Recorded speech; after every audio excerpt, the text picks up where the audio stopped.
तर उद्याच्या 6व्या टप्प्यात कोणकोणते दिग्गज निवडणुकीच्या रिंगणात आहेत पाहूया। भाजपकडून संबलपूर ओडिशा मतदारसंघामध्ये धर्मेंद्र प्रधान, तर उत्तर पूर्व दिल्लीतनं मनोज तिवारी आणि उत्तर पूर्व दिल्लीतनं काँग्रेसकडनं कन्हैया कुमार मैदानात आहे। उत्तर प्रदेशच्या सुलतानपूरमधून भाजपकडनं मनेका गांधी, तर पीडीपीकडनं अनंतनाग राजौरी मतदारसंघात महबूबा मुफ्ती आणि पश्चिम बंगालमध्ये अभिजित गंगोपाध्याय भाजपकडनं मैदानात आहेत। कुरुक्षेत्र हरियाणा मतदारसंघातनं भाजपकडनं नवीन जिंदाल, तर कर्नाल मतदारसंघातनं भाजपचे मनोहरलाल खट्टर हे निवडणुकीच्या रिंगणात आहेत।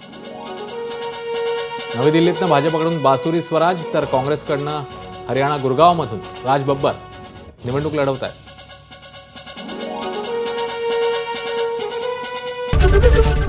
एबीपी माझा, उघडा डोळे बघा नीट।